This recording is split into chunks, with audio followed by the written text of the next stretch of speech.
bima ashtara hatta dan akan menjelaskan kepada kami segala kemusykilan sehingga kami diberi kefahaman.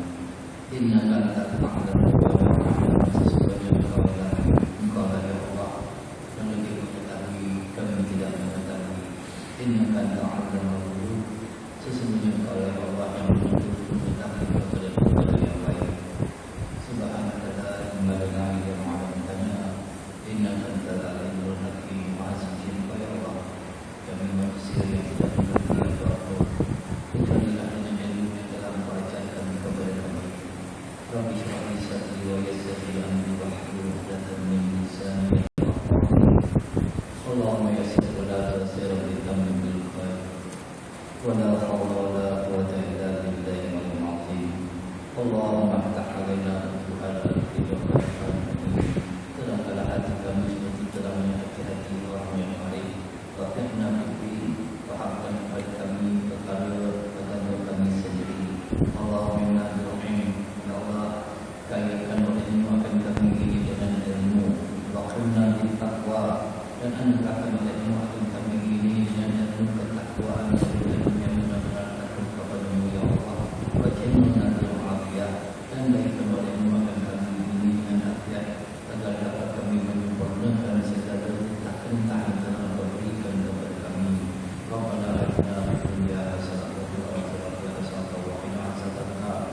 Sallallahu ala sayyidina Muhammadin wa ala alihi washabbihi ajma'in.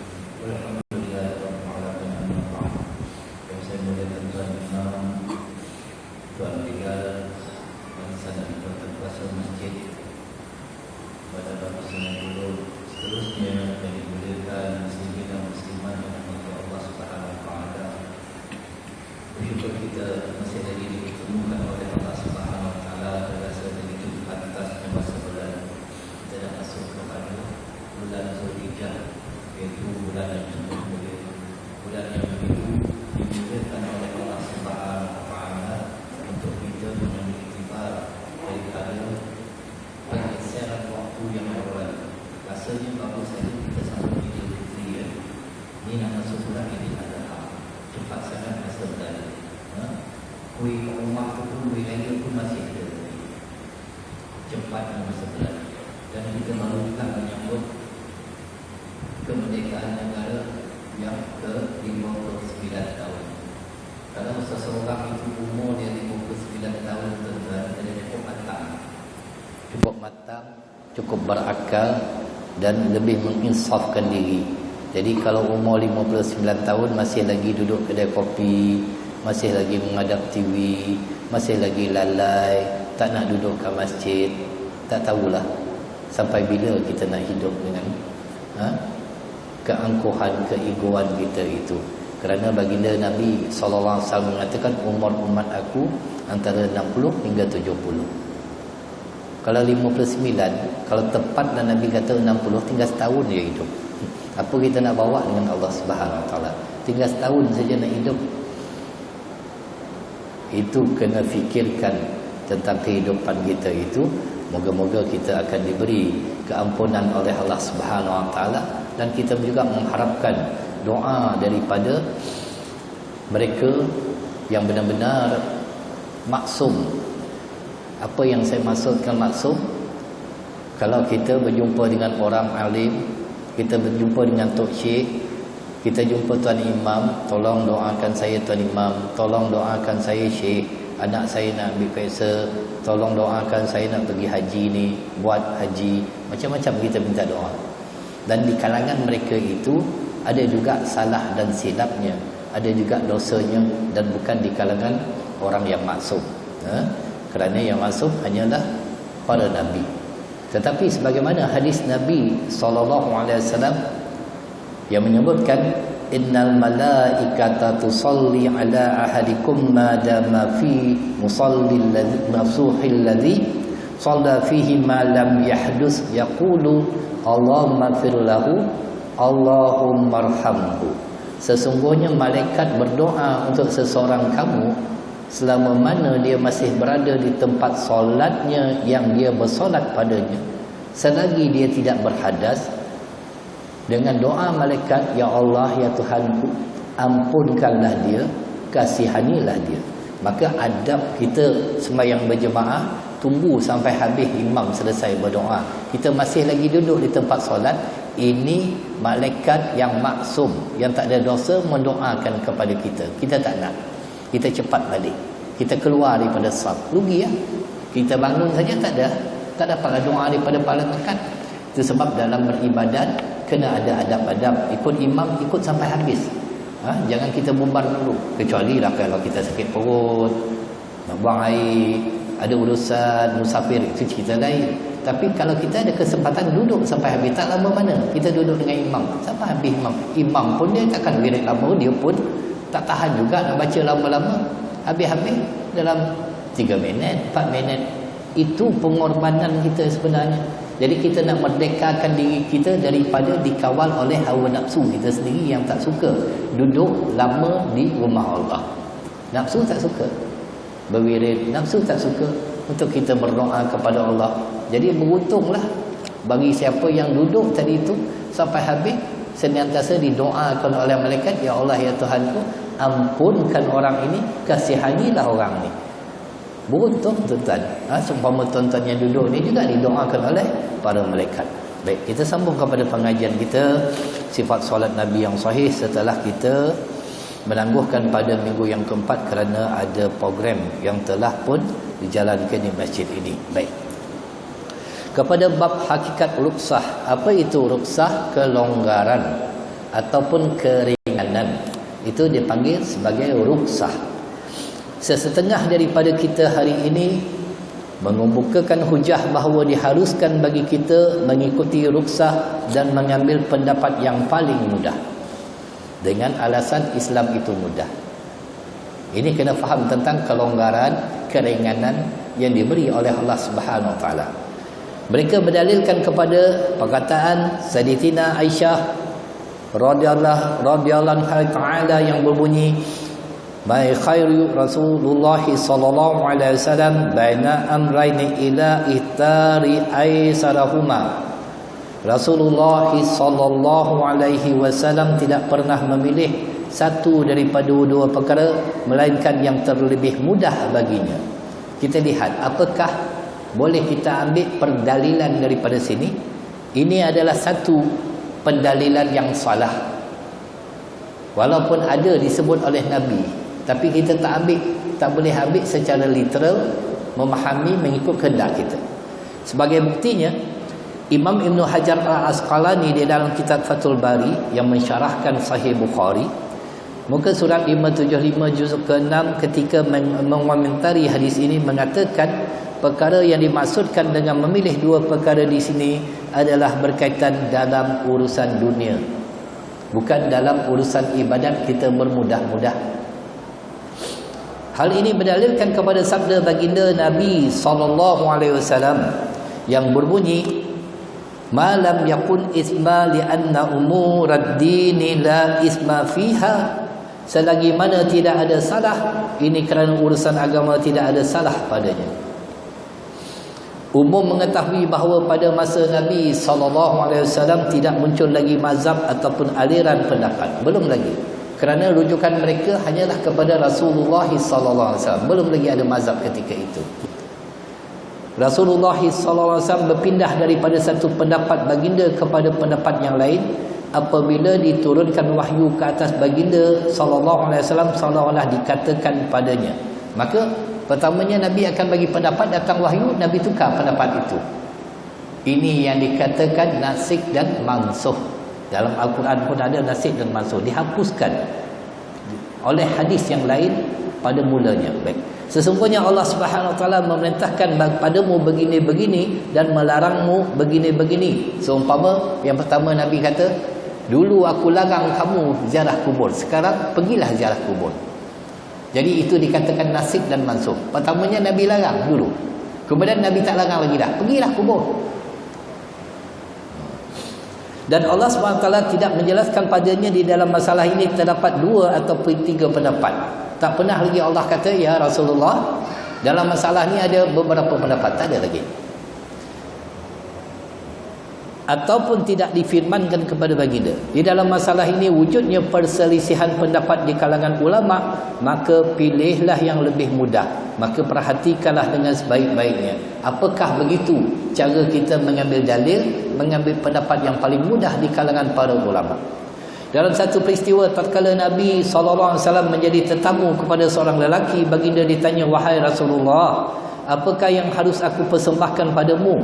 Sedikit cuka, iaitu makanan masam, ataupun sepotong daging?" Lalu baginda Nabi SAW menjawab, "Bawakan kepadaku apa yang senang bagimu." Ini urusan dunia. Macam kita pergi rumah orang tanya nak minum apa, apa-apa sajalah. Bagi mudah pada orang. Bukan kita minta teh tarik, tolong kurang manis, macam-macam kita minta. Itu menyusahkan tak? Dalam rumah orang tu tak ada teh, yang ada Milo dengan Nescafe je. Jadi bagi mudah kat orang. Ini dalam urusan dunia. Apa-apa sajalah. Apa sajalah. Itu dalam urusan dunia. Hadis ini secara jelas menerangkan kepada kita bahawa mereka yang berhujah dan dengan menggunakan perkataan Sayyidatina Aisyah tidak mengetahui cara pengambilan dalil yang sebenarnya. Itu sebab Imam Syafi'i rahimahullah ta'ala dia ada metod cara pendalilan di dalam kitab-kitab. Kadang-kadang tidak disebutkan hadisnya tetapi dikeluarkan hukumnya. Itu cara metod Imam Syafi'i. Itu kena faham. Bukan tak ada hadis. Sedangkan Imam Syafi'i lebih tahu hadis daripada kita lagi. Seumpama Imam Bukhari dan sebagainya, lebih awal lagi Imam Syafi'i daripada Imam Bukhari dan Imam Muslim. Itu sebab kalau kita tengok kitab-kitab fiqh, dia tulis Nabi SAW bersabda begini-begini, itu saja. Dia tak tulis apa hadis itu riwayat siapa dan sebagainya. Dikeluarkan hukum.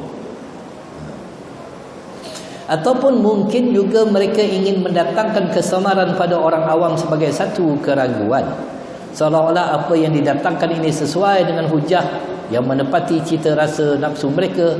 Kepada Allah SWT saja kita meminta pertolongan. Ini yang bawa pengeliruan kepada orang awam, yang akhirnya orang awam bila tak mengaji, dia ikutlah pendapat-pendapat begini. Islam itu mudah, dan dia mempermudah-mudahkan dirinya dalam melakukan ibadat, seolah-olah dia boleh ijtihad sendiri. Maka ramai orang awam terpengaruh.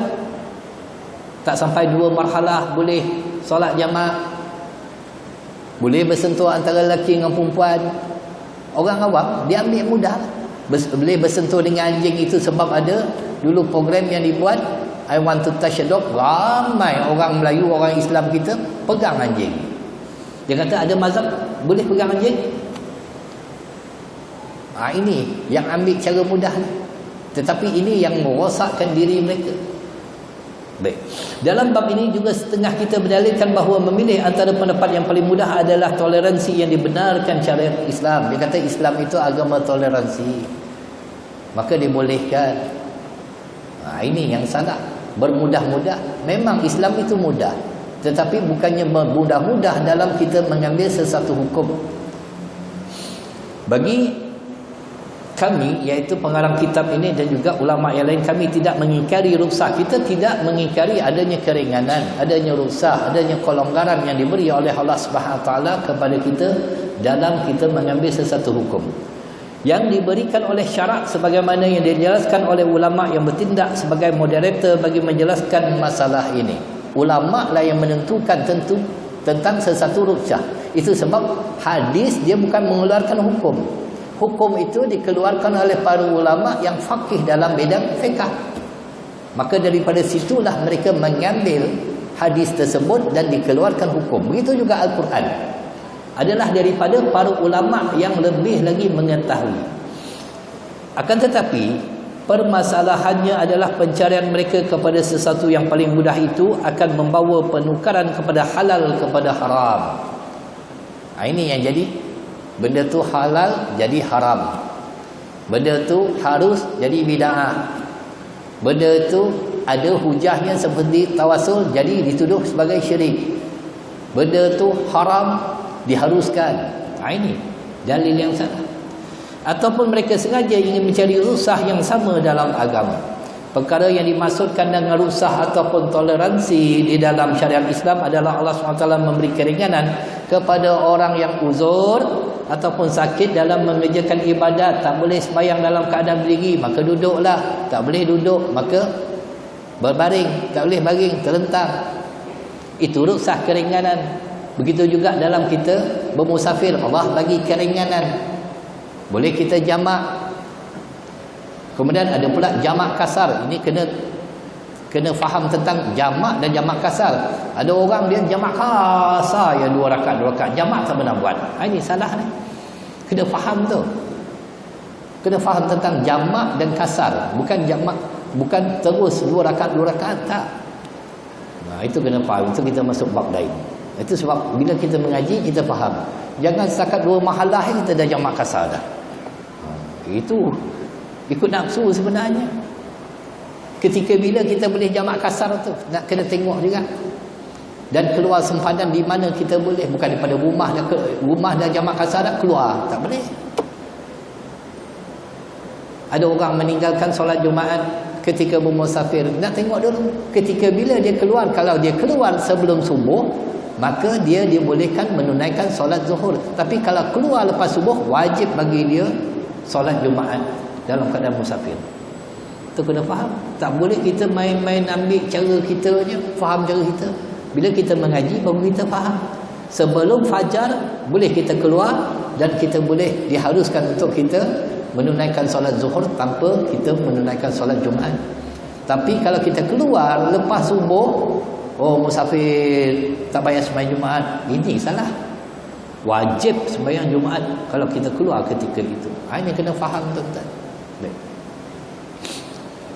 Bila seseorang itu sakit, dibolehkan baginya bersolat secara duduk, tidur atau mengiring. Di samping itu, syariat juga memberikan longgaran kepada siapa yang tidak mendapat air untuk berwuduk, mandi wajib ataupun takut mendatangkan kemudaratan. Tak boleh kena air badan. Kalau kena air, merah-merah, ruam, sakit dan sebagainya, maka rukhsah yang diberikan ialah dengan cara tayamum.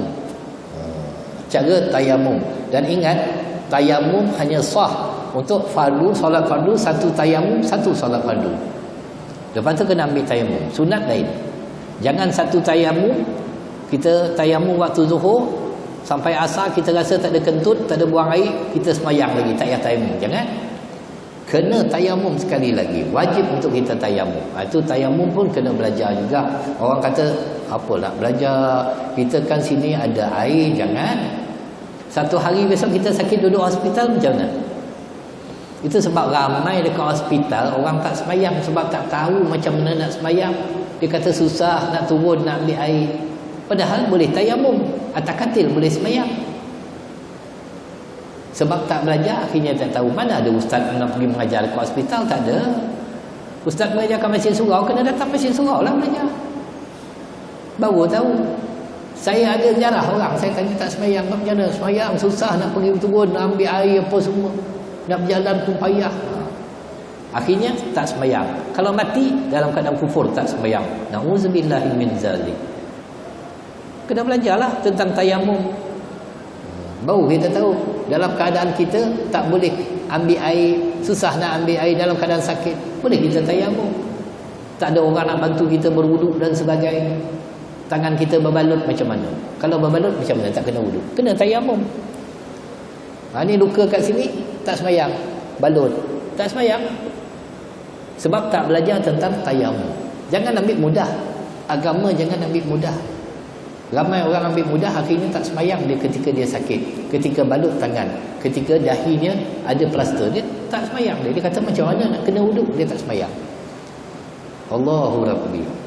Belajar, baru kita dapat ilmu. Itu sebab ilmu ini nak kena tambah. Bila kita bertambah ilmu, Nabi SAW mengatakan, apabila 1 hari tidak bertambahnya ilmu pada diri aku, tidak ada keberkatan hidup bagi diri aku. Itu Nabi. Kita tak bertambah ilmu, tak boleh. Dan apabila bertambah ilmu pula, naklah bertambah amal. Jangan dah ada ilmu tak beramal. Itu pun salah. Ilmu ada tapi tidak beramal. Itu juga salah. Kelak akan mendapat bala di akhirat, sebagaimana Imam Sufyan Al-Sari rahimahullah ta'ala mengatakan, ibu aku berpesan, wahai anakku, janganlah engkau berniat untuk menuntut satu ilmu tanpa engkau beramal dengan ilmu tersebut, kelak akan menjadi bala bagi kamu di akhirat. Bala. Dan orang-orang alim yang tidak mengamalkan ilmunya disediakan seksa yang azab yang pedih oleh Allah Subhanahu Wa Taala. Orang alim, kalau dia tak mengamalkan ilmunya berat. Kalau orang awam tak apa, dia tak ada ilmu. Tapi kalau macam mana kalau orang alim? Kalau orang alim tak mengamalkan ilmu, dia tahu ilmu itu bermanfaat. Wirid-wirid lepas solat dia tahu, tapi dia tak nak buat.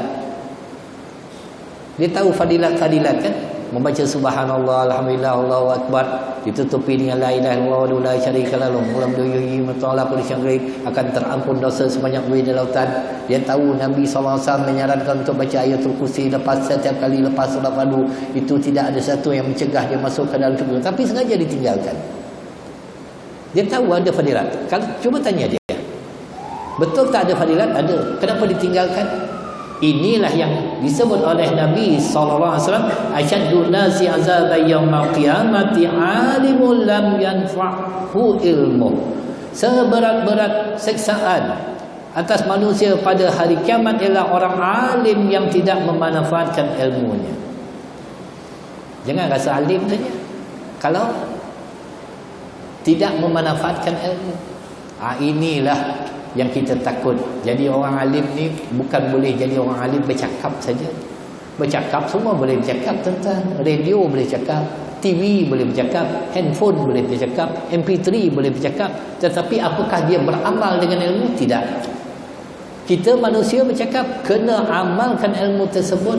Orang-orang alim, para asatizah, ustaz-ustaz, imam-imam, siapa sekalipun, tak kisah siapa. Macam saya, jadi juga imam, saya sebagai imam ratib di surah Hartamas, naik atas mimbar. Bahaya, takut kita naik atas mimbar sebab kita menasihati orang. Jangan sampai kita menasihati orang hidupkanlah sunnah Nabi SAW, kita sendiri yang meninggalkan apa yang diajar oleh Nabi SAW. Ini yang bahaya. Kerana disebut dalam beberapa kitab, seumpamanya dalam kitab As-Sirjul Munir oleh Imam Asy-Syabini, di mana ketiga baginda Nabi SAW diisrakan ke Masjid Al-Aqsa, peristiwa Isra' Mi'raj. Kemudian baginda Nabi SAW lihat satu kaum yang menggunting lidah dan bibir mereka dengan gunting besi. Setiap kali lidah dan bibir mereka digunting, maka lidah dan bibir tersebut kembali seperti sedia kala. Mereka melakukan hal tersebut terus-menerus tanpa henti. Ini adalah ibarat daripada para khatib yang menimbulkan fitnah, iaitu para khatib daripada umat Nabi Muhammad SAW yang meminta orang lain berbuat baik, namun mereka sendiri tidak melakukannya. Jangan rasa jadi khatib boleh selamat, tentang. Ini yang Allah firmankan, ya ayyuhalladzina amanu lam taquluna ma la taf'alun. Wahai orang-orang yang beriman, mengapa kamu memperkatakan apa yang kamu tidak melakukannya? Kalau kabura maqtan indallahi an taqulu ma la taf'alun. Amat besar kebenciannya di sisi Allah kamu memperkatakan sesuatu yang kamu tidak melakukannya. Tuan-tuan, hidupkan sunnah. Senang bercakap suruh orang, tapi kita tak buat. Tuan-tuan, kita lepas mayang dianjurkan wirid, kita tak wirid. Cakap senang. Jangan main-main. Nak jadi orang alim, biar betul-betul beramal dengan ilmu. Itu sebab saya takut asatizah yang muda-muda ni bercakap, amalnya tak ada. Ini yang bahaya. Suruh orang wirid, suruh orang selawat, suruh orang baca Quran, suruh orang tahajud, suruh orang witir, tapi sendiri tak buat. Jangan main-main. Jangan. Itu sebab minta maaf, tuan-tuan. Sebab saya mengajar ni, guru saya berpesan, selagi engkau belum mengamalkan ilmu, jangan kau mengajar orang. Itu saya pegang kuat betul. Selagi belum beramal, jangan kau mengajar orang dulu. Jangan berani terjun ke medan dakwah untuk bercakap dan menasihati orang selagi engkau belum beramal dengan ilmu tersebut. Berat. Itu sebab saya mula mengajar umur 40 ke atas, baru saya berani masuk dalam bidang dakwah. 40 ke atas, tuan-tuan, baru berani. Setelah mengamalkan segala-gala apa yang ditinggalkan oleh Nabi SAW. Bukan semua dapat kita amal, tapi yang kita tahu. Kerana barang siapa yang mengamalkan apa yang diketahui, sebagaimana hadis Nabi SAW mengatakan, Allah akan mewariskan kepadanya ilmu yang dia tidak ketahui. Itu dia. Kita dah tahu kan, amalkan. Allah akan mewariskan kepadanya ilmu yang tidak diketahui. Itu. Baik, kita masuk balik bab tadi itu.